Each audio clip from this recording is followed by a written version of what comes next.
Mujuah-juah ras salom man banta krina perpulungan sini kelengi kami khususnya jemaat yang ada di GBKP wilayah pelayanan klasis Jakarta Kalimantan. Sebelum kita memulai seluruh aktivitas pekerjaan kita sepanjang hari ini, khususnya di akhir pekan ini, terlebih dahulu kami mengajak kita untuk merenungkan firman Tuhan yang menjadi sapaat teduh pada pagi hari ini. Sebelum kita merenungkan firman Tuhan, mari kita bersatu di dalam doa. Kita berdoa. Tuhan Allah Bapa yang berada dalam sorga, terima kasih Tuhan atas penyertaan-Mu dalam istirahat kami, dan kami bersyukur atas pagi hari ini, atas kekuatan dan kesehatan yang Tuhan berikan, serta hari yang baik yang Tuhan sediakan bagi kami. Sebelum kami melakukan segala aktivitas kami sepanjang hari ini, terlebih dahulu kami mau datang sujud menyembah di hadapan-Mu untuk mendengarkan kebenaran firman-Mu yang menjadi pelita bagi kaki kami, terang bagi jalan kami, di dalam kami menjalani hari-hari hidup kami. Biarlah Roh-Mu yang kudus menguasai hati dan pikiran kami, memimpin kami ke dalam kebenaran firman-Mu, serta menolong kami sehingga kami mampu melakukan firman-Mu dalam hidup kami sehari-hari. Berfirmanlah ya Tuhan, dan kami siap mendengarkannya. Di dalam nama Yesus kami sudah berdoa dan bersyukur. Haleluya, haleluya, amin.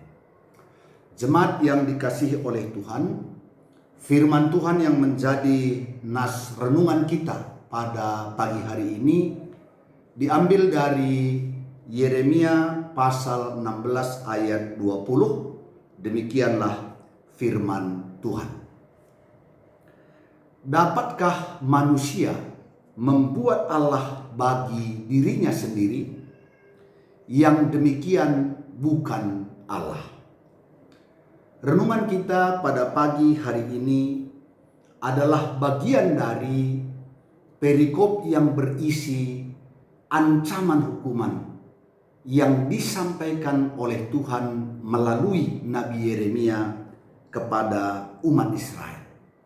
Mengapa ancaman hukuman ini disampaikan oleh Tuhan? Karena umat Israel telah meninggalkan Tuhan.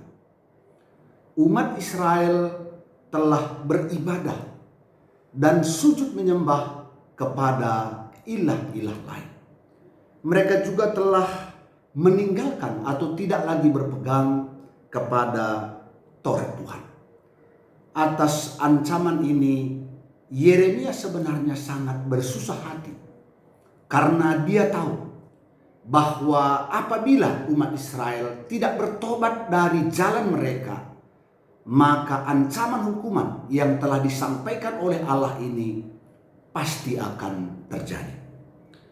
Jemaat yang dikasihi Tuhan, firman Tuhan yang telah kami bacakan tadi kepada kita dengan jelas dikatakan, dapatkah manusia membuat Allah bagi dirinya sendiri? Yang demikian bukan Allah. Jawaban atas firman Tuhan ini sebenarnya sudah sangat jelas, bahwa manusia tidak dapat membuat Allah bagi dirinya sendiri. Manusia tidak dapat menjadikan sesuatu dan hal itu adalah Allah bagi dirinya sendiri. Ya, sebab jelas dikatakan yang demikian bukan Allah. Sebab Allah yang benar, Allah yang sungguh-sungguh Allah, Allah yang hidup adalah Allah yang menciptakan segala sesuatu. Allah yang menciptakan manusia itu sendiri. Jadi bagaimana mungkin manusia membuat sesuatu atau menjadikan sesuatu menjadi Allah bagi dirinya sendiri? Namun demikian sejarah umat Israel, bahkan kita melihat sejarah bangsa-bangsa yang lain juga, betapa sering menjadikan sesuatu, membuat sesuatu menjadi Allah bagi diri mereka sendiri. Mereka beribadah dan sujud menyembah kepada Allah yang bukan Allah itu. Seperti ditegaskan oleh firman Tuhan dalam 10 hukum Taurat yang dituliskan dalam Keluaran 20 ayat 4 sampai 5. Di mana di sana firman Tuhan dengan jelas mengatakan, jangan membuat bagimu patung yang menyerupai apapun yang ada di langit di atas, atau yang ada di bumi di bawah, atau yang ada di dalam air di bawah bumi. Jangan sujud menyembah kepadanya atau beribadah kepadanya. Sebab aku Tuhan Allahmu adalah Allah yang cemburu, yang membalaskan kesalahan bapa kepada anak-anaknya, kepada keturunan yang ketiga dan keempat dari orang-orang yang membenci aku. Jadi di sini jelas bahwa ketika manusia membuat sesuatu, menjadikan sesuatu menjadi Allah bagi dirinya sendiri, sangat ditentang oleh Tuhan. Bahkan orang-orang yang melakukan itu sama dengan tindakan membenci Tuhan itu sendiri. Karena itu dia jelas katakan, aku akan menghukum bukan hanya mereka yang menyembah ilah itu, melainkan anak-anak mereka, bahkan sampai keturunan ketiga dan keempat. Namun menjadi pertanyaan, mengapa manusia sering jatuh membuat sesuatu, menjadikan sesuatu menjadi Allah bagi diri mereka sendiri? Yang pertama, jelas manusia selalu menginginkan apabila mereka menghadapi persoalan-persoalan, mereka harus segera mendapat jalan keluar. Bahkan jalan keluar yang mereka harapkan ialah sesuai dengan pikiran mereka sendiri, sesuai dengan apa yang mereka rancangkan sendiri. Karena itu manusia sering jatuh menyembah Allah lain yang bukan Allah, yang sebenarnya di sana iblis berperan dan memberikan keinginan manusia itu, yang pada akhirnya adalah menghancurkan kehidupan manusia itu sendiri. Karena itu Bapak Ibu Saudara-saudara yang terkasih, apa yang dapat kita renungkan dari firman Tuhan ini? Yang pertama, seperti firman Tuhan jelas, jangan ada pada kita Allah lain selain daripada Allah yang hidup, Allah yang menjadikan segala sesuatu termasuk kita, Allah yang telah menyuruh anaknya Yesus Kristus ke dalam dunia menjadi juru selamat bagi kita. Allah yang sungguh-sungguh setia mengasihi kita umatnya.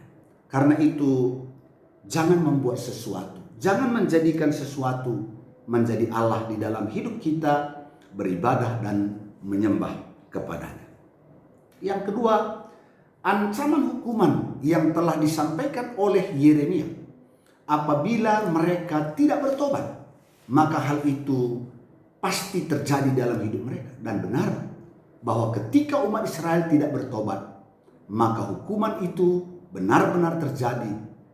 Umat Israel dibuang ke tanah pembuangan dan mereka mengalami kesusahan yang berat dan harus menjalani selama 70 tahun.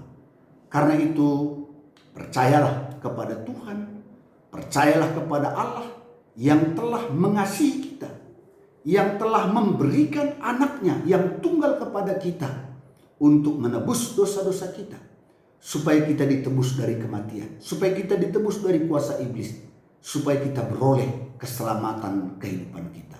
Karena itu kita patut hidup di jalan Tuhan, kita patut melakukan perintahnya, kita patut sujud menyembah kepada Allah yang hidup itu. Dan apabila kita melakukan hal yang demikian, maka Allah yang penuh kasih karunia, Allah yang berkuasa itu akan menyertai dan memberkati kehidupan kita. Demikian firman Tuhan yang boleh kami sampaikan pada pagi hari ini. Sekiranya kasih karunia, damai sejahtera dan berkat daripada Tuhan beserta dengan kita. Sebelumnya mari kita bersatu di dalam doa.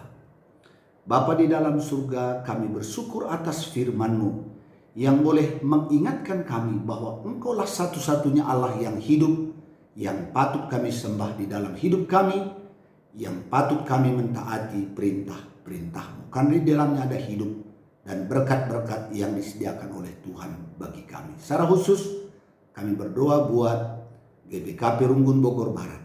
Berkati hamba-Mu yang melayani di sana. baik pendeta, pertua diaken emeritus, pertua diaken, pengurus kategorial dan seluruh jemaat Tuhan.